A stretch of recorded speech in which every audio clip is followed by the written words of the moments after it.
The comments heard on The View From A Pew are those of Mckoy and are not necessarily the opinions of his guests, his producer Garth, any one particular denomination or religion, the church lady, Mr. Lemke, Pastor Craig, or anyone else of sound mind and body. Now, here is today's The View From A Pew, heard all around the world on YouTube. Just search for The View From A Pew. Welcome back to The View From A Pew on this beautiful day on your local radio station, as well as, thanks to Garth, 27 podcast sites. Jiminy Christmas. We have a potential of over 70 million people that can just tune us in for free anywhere. We're also on YouTube because we have a visual component. And in this new year, we're going to be on Roku. We're putting together the channel now. And it'll all be faith-based programming, but it won't be denominational. Now, obviously, most people who have faith are the domination. A denomination. Denomination. Thank you. But I'm just not that way. I'm a mutt. I can go to any church and worship God, and I choose to always see the glass half full. So, yeah. And Richard and I met because I went down to Lincoln for a friend of mine inviting me down there for Thanksgiving, and at her house, the pastor or the priest from Eastern Orthodox Jewish, Annunciation Greek Orthodox Church. Okay. Greek Orthodox Church. And the priest, Theodore, introduced me to you. In fact, he talked about you before I ever met you. Yeah. And then we went to lunch one day, and I find his story so captivating. In fact, I had to stop him because I wanted to share it with you on the radio, and I don't want to know in advance what we're going to talk about. So we are talking about the fact that you were raised Jewish, 28 years old. Mm-hmm. You read the Bible because you wanted to prove that it was wrong. Yep.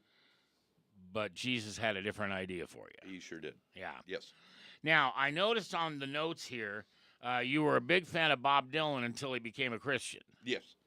So are you a fan now of him? Oh, God, yes. Okay. Yeah, that never changed. But it was funny when the advance publicity came out about his album.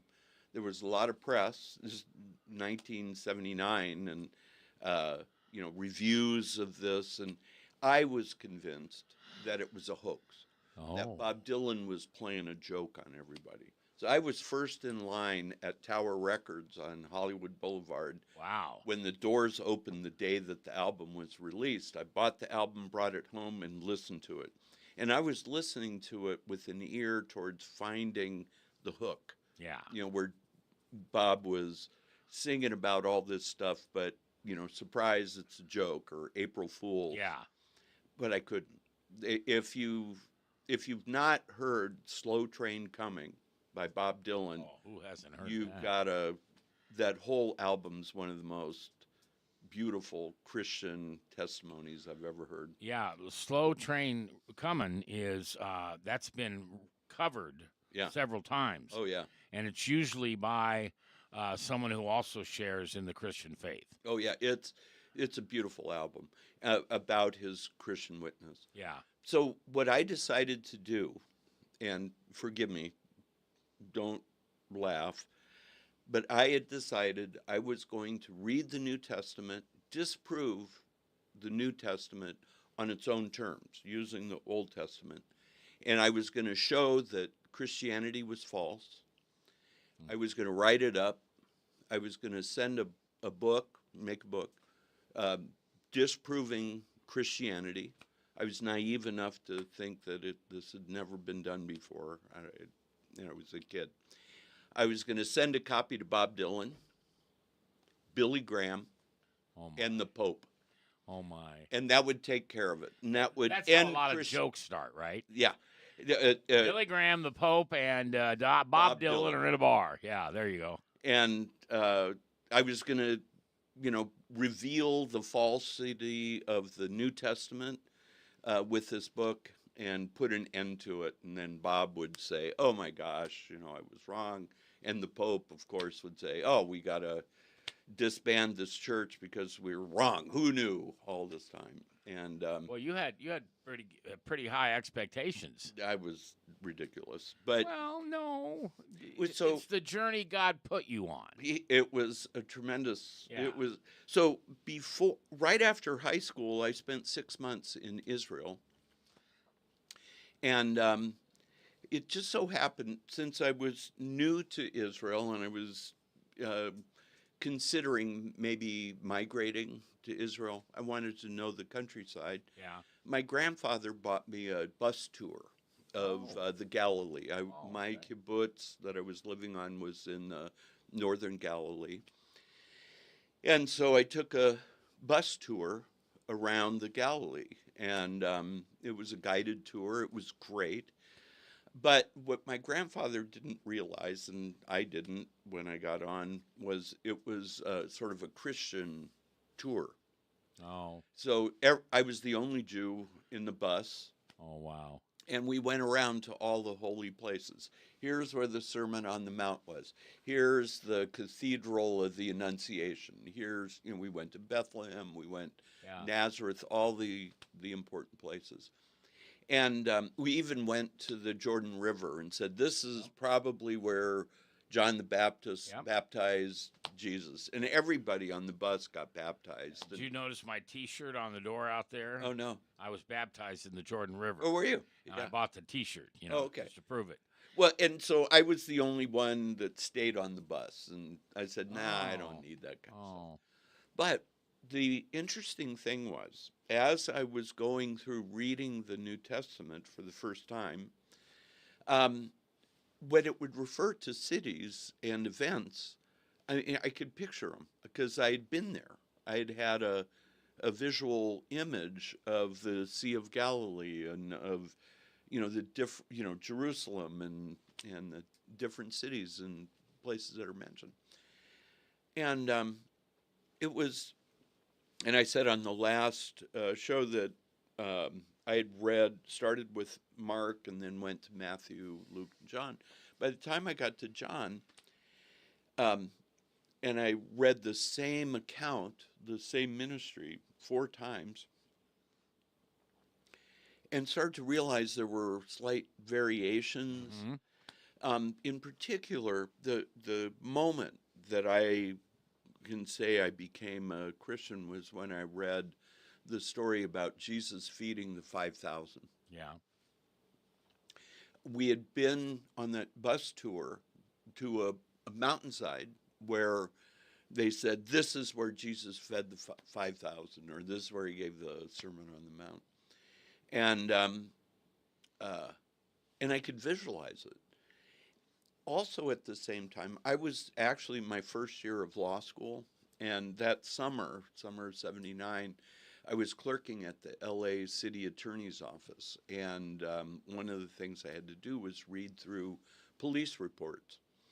And one of the things I started to notice about witness reports was that even eyewitnesses would disagree on some of the details. Yeah. And so I asked my boss at the time, why does this happen? And he said, it always happens. And so as I was reading the Gospels, that thought was in the back of my mind that what I'm reading are 4 different accounts of the same events. Yeah. So they're not going to harmonize on every single detail. Well, and I've always told people that's one of the ways I know the Bible is true. Because if everything agreed with everybody, that's written too well. So what started to hit me, I was reading the account of Jesus feeding the 5,000. I could picture the hillside. And then I realized 2 things. Number one, the early Christians had an opportunity to change the stories and make them harmonize perfectly. Right. But they didn't. No. They were so concerned with preserving those testimonies as is, they didn't care about any minor differences or inconsistencies.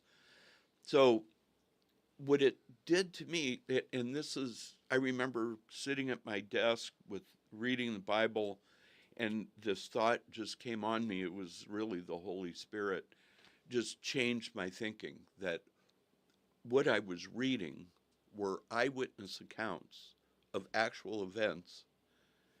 My first words, and it felt like the Holy Spirit was just filling me at that moment with insight. I realized that what I was reading was true. Yeah. And I remember thinking, my first words at that moment were, I hate to say, bordering on profanity. I kind of said, "Oh, fill in the blank." Yeah. If what I'm reading is true, then I've got a lot of decisions to make. My guest today is Richard Leiter. He is a professor of law at the University of Nebraska. He was born into a Jewish family, and until he was 28, practiced Judaism. And then you just heard a second ago how Jesus came and mugged him. He read the Bible with the idea that he was going to disprove it, and then you'd be the king of the Jews, you know. That's right. And instead, the Holy Spirit came in and took you over, and now you are a Orthodox Greek.